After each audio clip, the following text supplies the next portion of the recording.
यहाँ से यहाँ पे कन्वर्ज कब होगी। हेलो बच्चों, तो कैसे हैं आप लोग। स्वागत है आपका अपने इस यूट्यूब चैनल विजडम क्लासेस में। और मैं हूँ आपका बड़ा भाई, छोटा भाई, दोस्त, गुरु, जो भी आप मुझे बोलना चाहें। मेरा नाम है विनील विश्वकर्मा। तो मैं आ गया हूँ बच्चों आज एक नया लेक्चर लेके, जो कि होने वाला है human I and the colourful world का पार्ट 2। पार्ट 1 हम पहले अपलोड कर चुके थे। उस लेक्चर में हम पूरा चैप्टर कंप्लीट नहीं कर पाए थे क्योंकि लाइट थोड़ी सी चली गई थी ना, तो उसके कारण हमारा फर्स्ट लेक्चर पूरा कंप्लीट नहीं हो पाया था। हम वन शॉट करने वाले थे। तो ये है आपका human I and the colourful world का पार्ट 2, जिसमें हम पढ़ने वाले हैं defect of vision, prism, rainbow formation, atmospheric refraction के फिनोमेनाज, एटमॉस्फेरिक रिफ्रैक्शन क्या होता है। तो ये सारे इंपॉर्टेंट जो टर्म्स हैं या फिर जो इंपॉर्टेंट चीज़ें हैं इस चैप्टर की जो बच रही हैं आगे, वो हम इस पार्ट में कंप्लीट कर देंगे। बच्चों अगर आप फर्स्ट लेक्चर को देखना चाहते हैं तो मैं उसकी लिंक डिस्क्रिप्शन में पिन कर देता हूं। आप कोशिश करें कि आप पहले फर्स्ट लेक्चर देख लें, उसके बाद ही सेकंड लेक्चर में क्या करें, एंटर करें। हालांकि ऐसा नहीं है कि जो सेकंड लेक्चर है वो समझ में नहीं आएगा आपको बिना फर्स्ट लेक्चर के, लेकिन अगर आप सिस्टमेटिक वे में पढ़ना चाहते हैं तो आप पहले लेक्चर 1 कंप्लीट कर लें, फिर उसके बाद लेक्चर 2 पे आ जाएं, है ना। उससे क्या होगा, आपको ज़्यादा और अच्छे से समझ में आएगा। तो आइए शुरू करते हैं lecture number 2 the human I and the colourful world में। सबसे पहले हम पढ़ने वाले हैं डिफेक्ट्स ऑफ विजन। क्या पढ़ेंगे बेटा, डिफेक्ट्स ऑफ विजन। इसके पहले वाला पार्ट हम फर्स्ट लेक्चर में कर चुके थे, जिसकी वीडियो की लिंक मैंने डिस्क्रिप्शन में पिन कर दी है, आप जाके देख सकते हैं। तो आइए देखते हैं डिफेक्ट्स ऑफ विजन क्या होता है।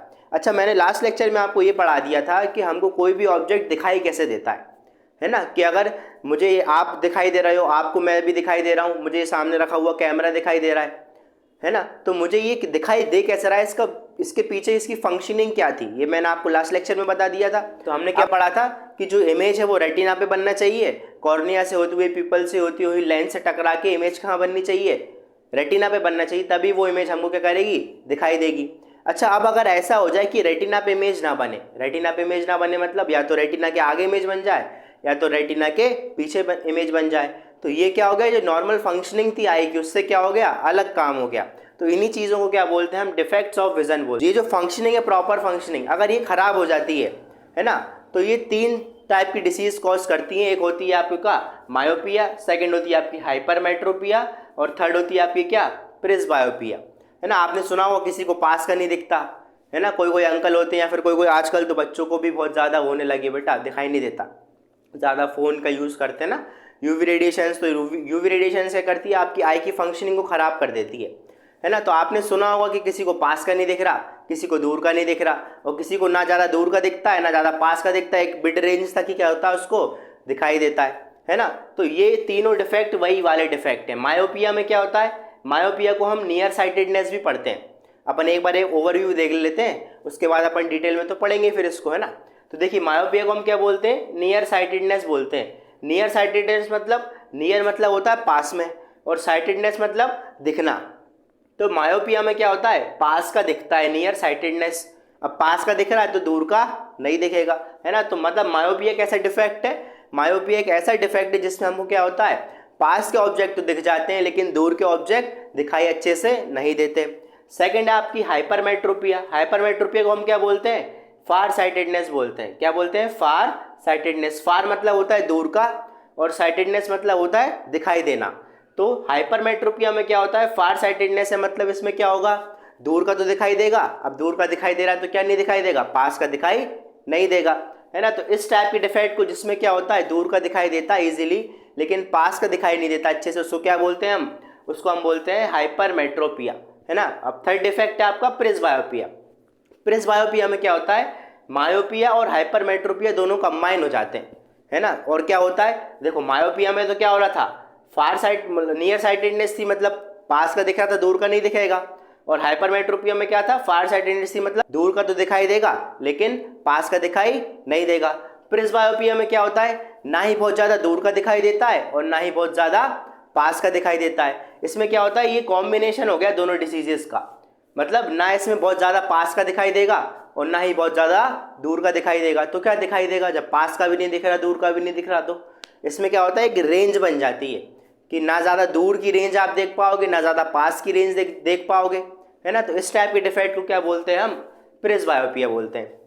तो आइए अब हम इन सारी डिसीज को हम क्या करते हैं, एक बार डिटेल में पढ़ लेते हैं और फिर इनके करेक्शन की बात करेंगे। अगर ये डिसीज़ हो गई, है ना, मतलब ये डिफेक्ट अगर हो गया, तो फिर मुझे उसको सही कैसे करना है, सही भी तो करना पड़ेगा ना। आपने देखा होगा, आप गॉगल्स का यूज़ करते हो, चश्मे का यूज़ कर लेते हो, लेंस लगा लेते हो, है ना, जिसके कारण क्या होता है आपको फिर सही दिखने लगता है। तो हम ये सारी डिफेक्ट्स पढ़ेंगे, है ना, डिटेल में। और क्या पढ़ेंगे, इनके करेक्शन पढ़ेंगे, और क्या पढ़ेंगे कि ये डिफेक्ट आखिर होते कैसे हैं, इनके पीछे साइंटिफिक रीज़न क्या है कि क्यों नहीं दिखाई दे रहा। इसमें नियर साइटेडनेस है, मतलब पास का दिख रहा है तो दूर का नहीं दिख रहा, तो क्यों नहीं दिख रहा, तो इसका रीज़न क्या है। तो आइए देखते हैं। अच्छा, ये हमने ओवरव्यू तो देख लिया है, लेकिन अब एक दिक्कत आ गई। क्या दिक्कत आ गई बेटा? जैसे मैंने आपको बताया कि मायोपिया कैसी है, नियर साइटेडनेस है। मतलब मायोपिया में क्या हो रहा है, पास का दिख रहा है, दूर का नहीं दिख रहा। और हाइपरमेट्रोपिया में क्या हो रहा है, फार साइटेडनेस है, मतलब दूर का दिख रहा है, पास का नहीं दिख रहा। अब एग्जाम में जो है सिर्फ ये अकेला क्वेश्चन तो आता नहीं डिफेक्ट ऑफ विजन का। एग्जाम में तो क्या हो रहा है, 12, 15, 20 चैप्टर आ रहे हैं और इतने सारे चैप्टर में अलग अलग चीज़ें पढ़ी हैं। अब एग्जाम में अगर मैंने मायोपिया को लिख दिया कि इसमें क्या होता है, दूर का दिखाई देता है, पास का दिखाई नहीं देता, और इसमें लिख दिया कि हाइपरमेट्रोपिया में क्या लिख दिया कि इसमें मेरे को क्या होता है, दूर का दिखाई नहीं देता और पास का दिखाई देता है, तो ये तो उल्टा हो जाएगा, नंबर 1 भी नहीं मिलेगा बिल्कुल। तो मुझे याद कैसे होगा कि मायोपिया को क्या बोलते हैं, नियर साइटेडनेस, हाइपरमेट्रोपिया को फार साइटेडनेस। तो आइए आपको एक मैं ट्रिक बताता हूँ, जिससे क्या होगा आपको बहुत इजीली याद हो जाएगा, है ना। देखो, अगर मैं इतना याद हो जाए मेरे को कि मेरे को मायोपिया को क्या बोलते हैं, नियर साइटेडनेस, हाइपरमेट्रोपिया को क्या बोलते हैं, फार साइटेडनेस, अगर ये आ गया तो मैं सारी चीज़ें क्या कर लूँगा, आपस में लिंक कर लूँगा। कैसे लिंक करूँगा? जैसे अगर मान लो मुझे पता है कि मायोपिया को क्या बोलते हैं, नियर साइटेडनेस, तो मैं क्या सोचूंगा कि मायोपिया नियर साइटेडनेस है। सर ने बताया था, भैया ने बताया था कि नियर मतलब होता है पास का, साइटेडनेस मतलब क्या होता है, दिखाई देना, है ना। तो मायोपिया नियर साइटेडनेस है, मतलब मायोपिया में पास का दिखेगा। अच्छा, पास का दिख रहा है तो दूर का नहीं दिखेगा, तो ये ऐसे में क्या कर लूँगा, लिंक कर लूँगा।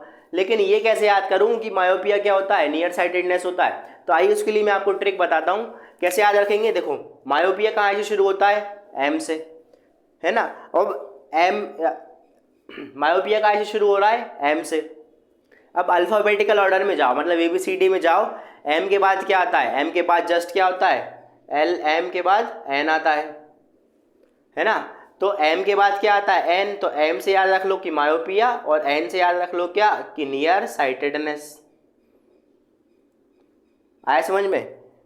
तो आप जैसे ही देखोगे कि मायोपिया, तो आपको क्या क्लिक करना चाहिए, ये क्लिक करना चाहिए कि मायोपिया एम से शुरू होता है और एम के बाद जस्ट क्या आता है, एन, तो एन वाली चीज़ क्या है, मतलब नियर साइटेडनेस वाली क्या है, किसके अंदर आएगी, मायोपिया के अंदर आएगी। आया समझ में? इजी है। अब एक याद हो गया तो हाइपरमेट्रोपिया तो फिर अपन को याद हो ही जाएगा, उसका अपोजिट है। जब ये नियर साइटेडनेस है तो ये वाला क्या होगी, पक्का फार साइटेडनेस होगी। और प्रेसबायोपिया को कैसे याद रखेंगे कि प्रेसबायोपिया में क्या चीज़ें होती हैं, दोनों चीज़ें होती हैं। उसके लिए देखो, आपको यहाँ पे प्रेसबायोपिया की स्पेलिंग में BI दिख रहा है। BI मतलब क्या होता है, बाय। आपने सुना है ना, मोनो मतलब 1, डाई मतलब 2, ऐसे ही बाय मतलब भी कितना होता है, 2, ट्राई मतलब कितना होता है, 3, क्वाड मतलब 4, है ना। तो ऐसे ही क्या होता है, जब प्रेसबायोपिया की स्पेलिंग देख रहे हैं तो जब उसमें बाय लिखा है, मतलब बाय मतलब क्या होता है, 2, तो दोनों चीज़ों क्या हो जाएंगी, कंबाइन हो जाएंगी, और क्या बीमारी बनाएंगी, प्रेसबायोपिया बनाएंगी। जब मायोपिया हाइपरमेट्रोपिया दोनों के डिफेक्ट किस में शो होंगे, किसी एक डिसीज में शो होंगे। तो आया समझ में?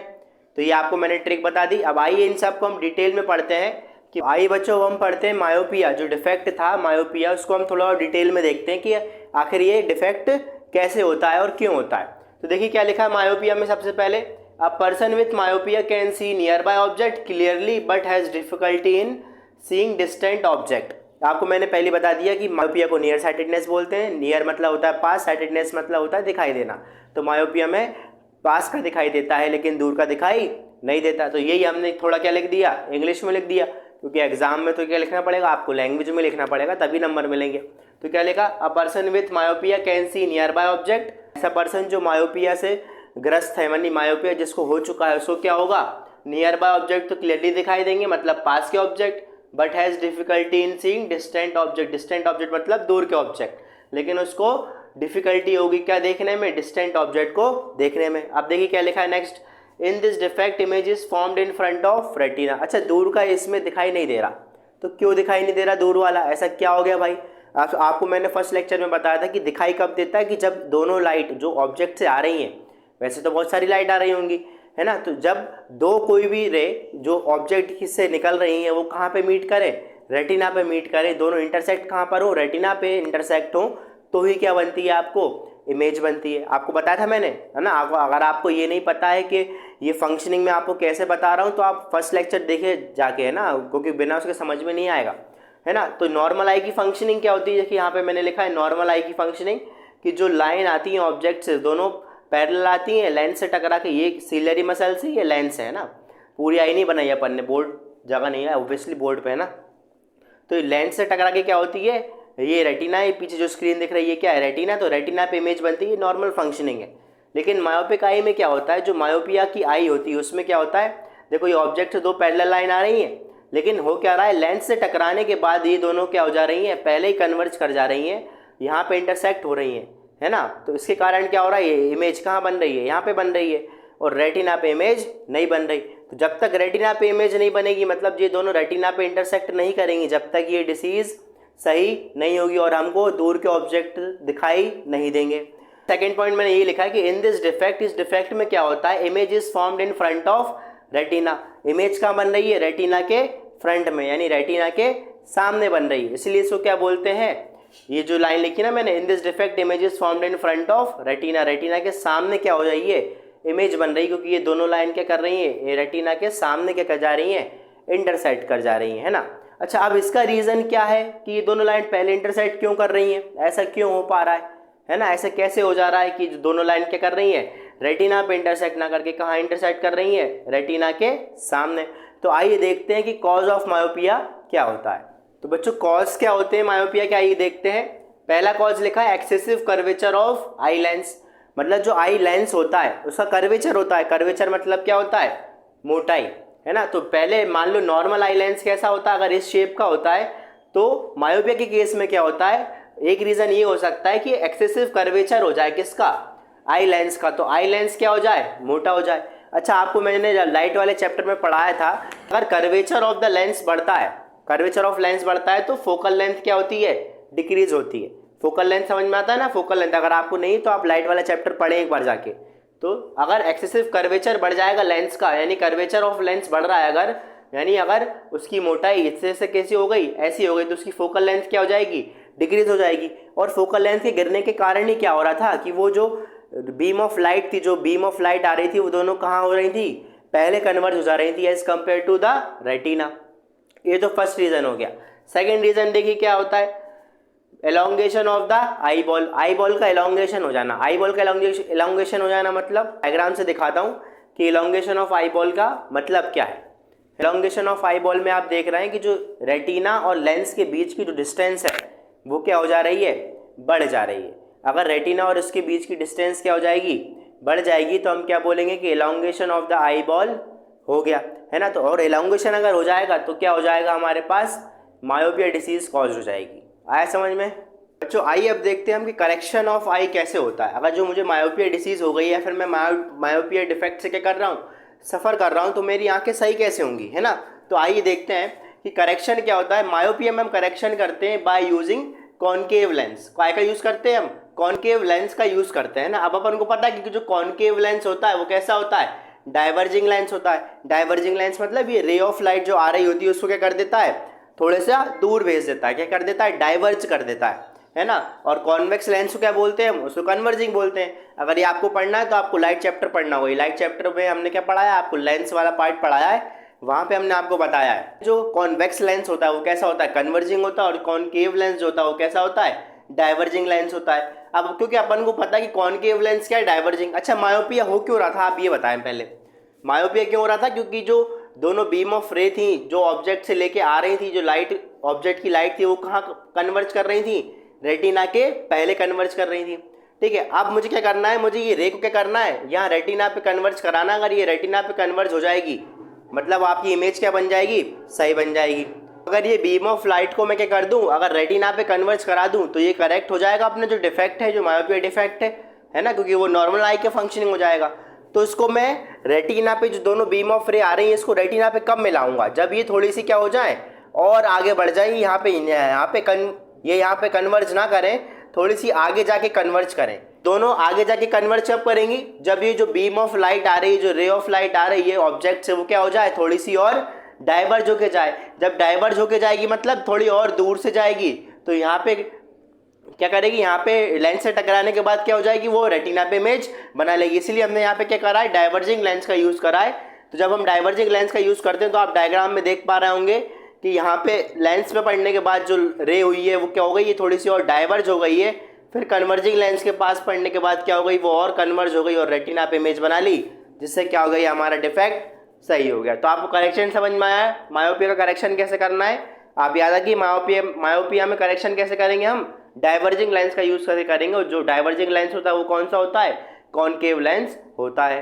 तो आइए बच्चों, अब हम पढ़ते हैं हाइपरमेट्रोपिया को डिटेल में, देखते हैं हाइपरमेट्रोपिया क्या होता है। मैंने आपको अभी बताया था कि मायोपिया को हम नियर साइटेडनेस बोलते हैं और हाइपरमेट्रोपिया को क्या बोलते हैं, हम फार साइटेडनेस बोलते हैं। मतलब इसमें दूर का, यानी फार मतलब क्या होता है, दूर का ऑब्जेक्ट क्या दिखेगा, क्लियरली दिख पाएगा, प्रॉपरली दिख पाएगा, लेकिन जो पास का ऑब्जेक्ट होता है वो आपको दिखाई नहीं देगा। तो आइए इसको हमने क्या लिखा है, a person can see distant object clearly, मतलब एक पर्सन, उसको क्या होगा, डिस्टेंट ऑब्जेक्ट क्लियरली दिखेंगे, मतलब दूर के ऑब्जेक्ट क्लियरली दिखेंगे, but can not see near objects properly.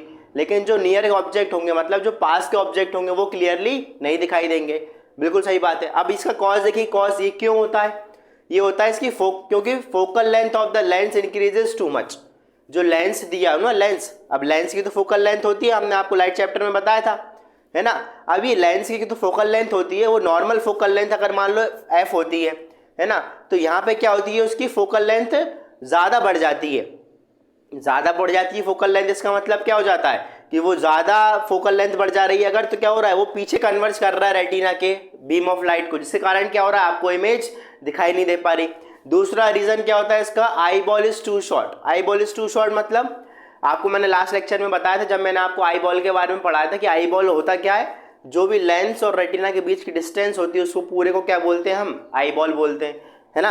अब आई बॉल क्या हो जा रही है इसमें, टू शॉर्ट, यानी आई बॉल क्या हो जा रही है, छोटी हो जा रही है। मतलब जो लेंस और रेटिना है इन दोनों के बीच की डिस्टेंस कैसी हो जा रही है, बहुत कम हो जा रही है। और उसी टाइम पे क्या हो रहा है, फोकल लेंथ बढ़ गई, जिसके कारण क्या हो रहा है, वो और पीछे कन्वर्ज कर रहा है। आया समझ में इसका रीजन। देखिए नॉर्मल आई की फंक्शनिंग क्या होती है कि जब बीम ऑफ लाइट क्या आएगी, आपकी लेंस पे पड़ेगी, तो वो रेटिना पे क्या करेगी, कन्वर्ज करेगी। ये नॉर्मल आई की फंक्शनिंग है। अब हाइपरमेट्रोपिक आई में क्या होता है, हाइपरमेट्रोपिक आई मतलब क्या होता है, ऐसी आई जिसको क्या है, ये हाइपरमेट्रोपिया डिफेक्ट, उसको क्या बोलते हैं, हाइपरमेट्रोपिक आई। इसमें क्या हो रहा होता है कि जो आपकी रे ऑफ लाइट आ रही है वो कहाँ हो जाए, रेटिना, ये रेटिना के पीछे कन्वर्ज कर रही है। और मैंने आपको लास्ट लेक्चर में बताया था, क्या बताया था, कि आपको इमेज तभी दिखाई देती है जब वो इमेज कहाँ पे बने, रेटिना पे बने। ठीक है। अच्छा, अब करेक्शन में क्या करेंगे अपन, करेक्शन में क्या करना पड़ेगा, अपन को यहाँ पे ऐसा लेंस लगाना पड़ेगा कि दोनों लाइट को क्या कर दे, रेटिना पे कन्वर्ज कर दे, दोनों बीम को कहाँ पे कन्वर्ज कर दे, रेटिना पे कन्वर्ज कर दे। अब अगर दोनों बीम रेटिना पे कन्वर्ज हो जाएंगी तो हमारा ऑब्जेक्ट जो हम देखना चाहते हैं वो क्या दिखेगा, क्लियरली दिखेगा, है ना। आइए तो देखते हैं करेक्शन में क्या होता है। बच्चों हाइपरमेट्रोपिया के करेक्शन के लिए हमको क्या करना पड़ता है, हाइपरमेट्रोपिया में क्या हो रहा था, पीछे बन रही थी रेटिना की इमेज पीछे बन रही थी, जिसके कारण हमको दिखाई नहीं दे रही थी। अब क्या करेंगे, अगर हम उस रेटिना की जो पीछे इमेज बन रही थी उसको अगर रेटिना पे बना दें, मतलब लाइट कब उस रेटिना पे आ जाएगी, जब हम उसको और ज़्यादा कन्वर्ज कर देंगे, है ना। हाइपरमेट्रोपिक आई में क्या हुआ था, जो बीम ऑफ लाइट थी वो कहाँ आ रही थी, कन्वर्ज, यहाँ पीछे कन्वर्ज कर रही थी। लेकिन अगर इसको मैं यहाँ पे कन्वर्ज कर दूँ, यहाँ पे कन्वर्ज कब होगी, मतलब यहाँ से यहाँ पे कन्वर्ज कब होगी, जब मैं उसको और ज़्यादा कन्वर्ज कर दूंगा।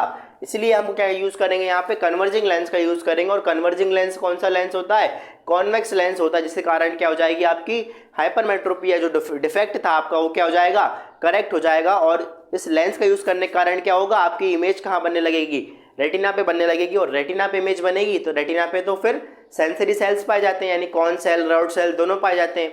तो इसलिए हमको क्या दिखने लगेगी, इमेज दिखने लगेगी। आइए बच्चों, अब हम हमारी थर्ड डिफेक्ट देखते हैं, जो कि क्या होने वाली है, प्रिस्बायोपिया। हम मायोपिया देख चुके हैं जिसको हम नियर साइटेडनेस बोलते हैं, हम हाइपरमेट्रोपिया देख चुके हैं जिसको हम फार साइटेडनेस बोलते हैं। अब थर्ड है आपकी और लास्ट है आपकी क्या, प्रिस्बायोपिया। प्रिस्बायोपिया को क्या बोलते हैं हम, ओल्ड एज विजन लॉस बोलते हैं। अच्छा, ओल्ड एज विजन लॉस क्यों बोलते हैं, बिकॉज इसमें क्या होता है कि जो ओल्ड एज के पर्सन होते हैं ना, उसमें क्या हो जाता है, विजन लॉस हो जाता है, मतलब उनको दिखाई देना क्या हो जाता है, कम हो जाता है, या फिर आप बोल सकते हो हायर स्टेजेस पे बंद ही हो जाएगा। लेकिन जो प्रिस्बायोपिया है वो जनरली किस में आपको दिखाई देती है, ओल्ड एज पीपल में, मतलब जो बहुत एज्ड हो चुके हैं उनमें जनरली क्या होती है, ये दिखाई देती है। अच्छा, प्रिस्बायोपिया में क्या होता है, मैंने आपको बताया था कि ना ही आप बहुत ज़्यादा दूर का ऑब्जेक्ट देख पाते हो, ना ही आप बहुत ज़्यादा पास का ऑब्जेक्ट देख पाते हो। प्रेसबायोपिया में क्या होता है, अच्छा मैंने आपको बताया था कि ना ही आप बहुत ज़्यादा दूर का ऑब्जेक्ट देख पाते हो और ना ही आप बहुत ज़्यादा पास का ऑब्जेक्ट देख पाते हो। इसमें क्या होती है, एक रेंज बन जाती है, आप उसी रेंज के अंदर क्या कर सकते हो, देख सकते हो। अच्छा, इसका कॉज क्या होता है, ऐसा क्यों होता है? तो पहला रीजन क्या है, वीकनेस ऑफ सीलियरी मसल्स। जो सीलियरी मसल्स मैंने आपको बताई थी, जो लेंस को क्या करती हैं, होल्ड करके रखती हैं, है ना, उन सीलियरी मसल्स में क्या होती है, वीकनेस हो जाती है, मानी उनकी जो पकड़ होती है लेंस पे वो क्या हो जाती है, कमजोर हो जाती है, जिसके कारण क्या होता है, आपको प्रेसबायोपिया डिफेक्ट हो सकता है। सेकंड क्या है, decrease flexibility of eye lens. अब जो आई लेंस होता है वो आपको मैंने बताया था कैसा होता है, फ्लेक्सिबल होता है, मतलब वो क्या कर सकता है, अपनी फोकल लेंथ और विड्थ क्या कर सकता है, चेंज कर सकता है with the help of ciliary muscles. अब अगर क्या हो, उस लेंस की जो आई लेंस है आपकी, उसकी फ्लेक्सिबिलिटी क्या हो जाए, कम हो जाए, फ्लेक्सिबिलिटी कम हो जाएगी, जिसके कारण क्या होगा, वो अपनी फोकल लेंथ को चेंज नहीं कर पाएगा। और अगर फोकल लेंथ को चेंज नहीं कर पा रहा तो ऑब्जेक्ट की पोजीशन के हिसाब से बीम ऑफ लाइट को रेटिना पे कन्वर्ज नहीं कर पाएगा। इसके कारण क्या होता है, आपको प्रेसबायोपिया डिफेक्ट हो जाता है। तो इसके ये दो रीजंस है, कौन कौन से, एक है weakness of ciliary muscles, second है फ्लेक्सिबिलिटी क्या हो जाती है, डिक्रीज हो जाती है आई लेंस की। अच्छा, अभी डिफेक्ट तो हो गया, अपन को क्या करना है, करेक्शन करना है। तो अपन किस लेंस का यूज करेंगे जिसके कारण क्या हो जाए, जो प्रेसबायोपिया डिफेक्ट हमको हो गया है या फिर जो ओल्ड एज पीपल को हो चुका है ना, वो करेक्ट हो जाए। तो इसमें हम यूज करते हैं बाइफोकल लेंस का। बाइफोकल लेंस मतलब क्या होता है, देखो बेटा, मायोपिया में मैंने आपको बताया था हम क्या यूज करते हैं, डाइवर्जिंग लेंस का यूज करते हैं। डाइवर्जिंग मतलब क्या होता है, कॉनकेव लेंस। फिर हाइपरमेट्रोपिया में हमने क्या यूज करा था, कन्वर्जिंग लेंस का यूज करा था, जो कि क्या कर रही थी, रेटिना पे बीम ऑफ लाइट को कन्वर्ज कर जा रही थी, यानी कॉन्वेक्स लेंस, है ना। अब प्रेसबायोपिया में क्या होता है, हम बाइफोकल लेंस का यूज करते हैं, जिसमें क्या होता है, एक ऐसा लेंस होता है जिसमें अपर पार्ट अलग होता है, लोअर पार्ट अलग होता है। अपर पार्ट क्या होगा, कॉनकेव लेंस होगा, और लोअर पार्ट क्या होगा, कॉन्वेक्स लेंस होगा। आइए मैं आपको एक बार डायग्राम से दिखाता हूं कि बाइफोकल लेंस कैसा होता है ना। देखिए एक बार क्या होता है, जैसे मान लो ये लेंस है आपका बाइफोकल लेंस। अब इसमें क्या होगा, इसे दो पार्ट होंगे लेंस के, एक होगा ये ऊपर वाले को क्या बोलेंगे हम, अपर पार्ट, और नीचे वाले को क्या बोलेंगे हम, लोअर पार्ट। तो जो अपर पार्ट होता है ना बेटा, वो कौन सा लेंस होता है, वो कॉनकेव लेंस होता है, और लोअर पार्ट जो होता है वो क्या होता है, कॉन्वेक्स लेंस होता है। तो इस टाइप के लेंस को हम क्या बोलते हैं, बाइफोकल लेंस बोलते हैं। बाई क्यों बोल रहे हैं, क्योंकि ये इसमें दोनों चीज़ें पाई जा रही हैं, कॉनकेव भी पाया जा रहा है और कॉन्वेक्स भी लेंस पाया जा रहा है ना। तो इस टाइप के लेंस का हम क्या करते हैं, यूज़ करते हैं प्रेसबायोपिया डिफेक्ट को करेक्ट करने के लिए। तो बच्चों आज के लेक्चर के लिए इतना ही। नेक्स्ट लेक्चर में हम पढ़ने वाले हैं एटमॉस्फेरिक रिफ्रैक्शन, प्रिज्म क्या होता है, स्कैटरिंग ऑफ लाइट क्या होता है, टिंडल इफेक्ट क्या होता है। करते हैं, आपको आज का लेक्चर बहुत अच्छा लगा होगा। आप कमेंट सेक्शन में बताइए आपको आज का लेक्चर कैसा लगा, और जो भी डाउट है आपको इस टॉपिक से रिलेटेड या फिर कोई और डाउट जो भी आप पूछना चाहें, जैसे रेफरेंस बुक के बारे में या फिर कोई और डाउट, तो आप कमेंट सेक्शन में पूछ सकते हैं, मैं वहां पे आपको जरूर रिप्लाई दूंगा। वेट करिए अगले लेक्चर का, बहुत ही मजेदार लेक्चर होने वाला है। तब तक के लिए गुड बाय, और सब्सक्राइब और लाइक करना ना भूलें।